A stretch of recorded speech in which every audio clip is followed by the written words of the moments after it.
Hi எல்லாருக்கும் வணக்கம். நான் மாயா. இது மாயாவின் பயணம். மாயா இன்றைக்கி வந்துட்டு ஸ்வீட் பணியாரம் செய்ய போகிறேன்.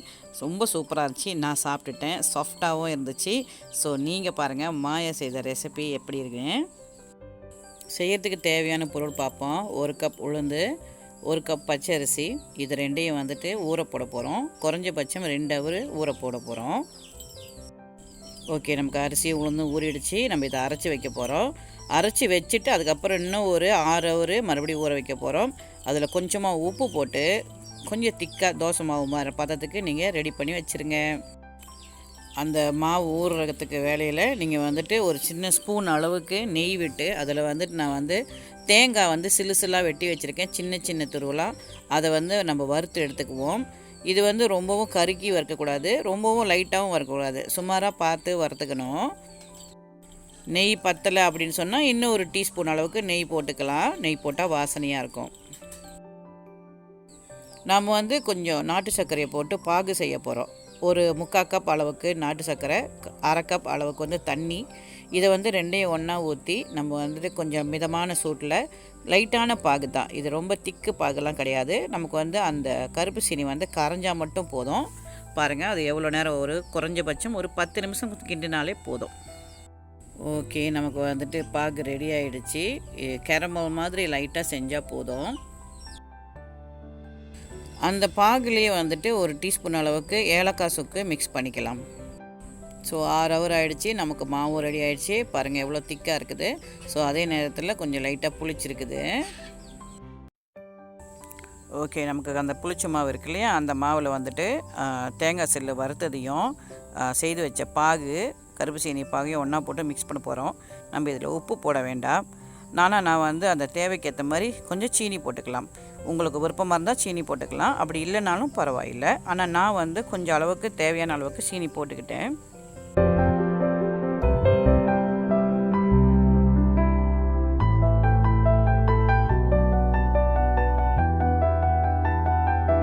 சரி, நம்ம சுட போகிறோம். ரொம்ப மிதமாக நெருப்பு வச்சுக்கோங்க. ரொம்ப ஹாயாக வச்சுருந்தீங்கன்னா கீழே தீஞ்சு போயிடும். இது நான்ஸ்டிக் இல்லாததும் பாத்திரம் வச்சுருக்காங்க, அதாவது சட்டி வச்சுருக்காங்க. ஸோ நம்ம நான்ஸ்டிக் தான் வச்சுருக்கோம். ஸோ நான்ஸ்டிக் உள்ளவங்களுக்கு ஈஸியாக கொஞ்சம் ரொம்ப பொறுமையாக எடுத்தோம்னா ரொம்ப அழகாக வந்துடும். நான்ஸ்டிக் இல்லாத உள்ளவங்களுக்கும் பழக்கமாக இருக்கணும். எப்போதுமே அந்த சட்டி பழக்கத்துக்கு இருந்துச்சுன்னா உங்களுக்கு பணியாரம் ரொம்ப அழகாக வரும், அடியில் தீயாமல் அழகாக வரும்.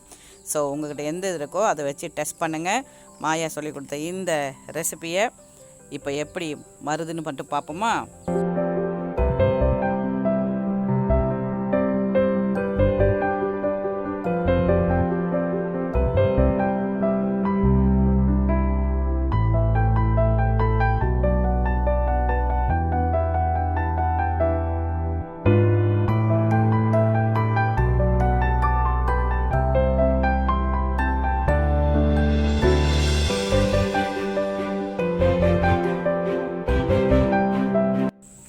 மாவு எல்லாத்தையும் ஊற்றிட்டு லோ ஹீட்டில் வச்சுட்டு மூடி வைங்க. மூடி வச்ச பிறகு ஒரு 2-3 மினிட்ஸில் நமக்கு ஒரு சைடு வெந்துடும்.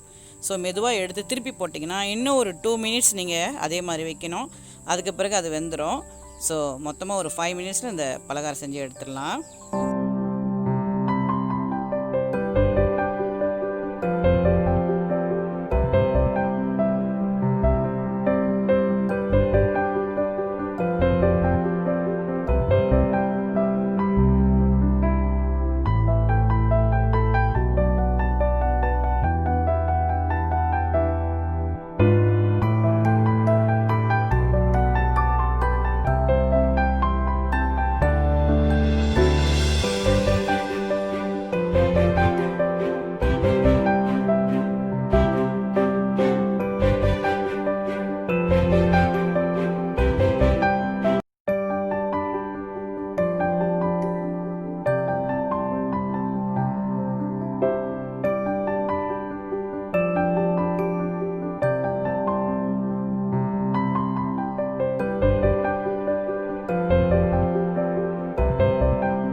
ஓகே டன், நமக்கு பணியாரம் ரெடி ஆகிடுச்சு. இந்த பணியாரத்துக்கு எந்த ஒரு சட்னியெல்லாம் கிரேவியெல்லாம் நமக்கு தேவையில்லை, ஏன்னா அது இனிப்பு பணியாரன்றனால அப்படியே சாப்பிட்றலாம். அதுவும் இல்லாமல் உள்ளுக்கு அந்த தேங்காவோட சில்லு வறுத்து வச்சுருக்கோம் இல்லையா, அது ஒரு க்ரன்ச்சியாக நீங்கள் கடிக்கும் போதே சூப்பரான டேஸ்ட்டில் இருக்குது. ஸோ நான் சாப்பிட்டுட்டேன், நீங்கள் செஞ்சுட்டு சாப்பிட்டு பாருங்கள். ஓகே, சாப்பிட்டுட்டிங்கன்னா அப்படி செஞ்சிட்டிங்கன்னா மாயாவோட இந்த ரெசிபி உங்களுக்கு பிடிச்சிருக்குது அப்படின்னு சொன்னால் கண்டிப்பாக ஷேர் பண்ணி மறந்துடாதீங்க. அதோடு சேர்த்து செஞ்சுட்டு எனக்கு அப்படியே பண்ணுங்கள், மாயா நல்லா இருந்துச்சு அப்படின்னு சொல்லிட்டு. எனிவே, மீண்டும் அடுத்த ஒரு வீடியோவில் சந்திக்கும் வரைக்கும் இந்த வாழ்க்கை ஒரு அழகான பயணம். பாய்.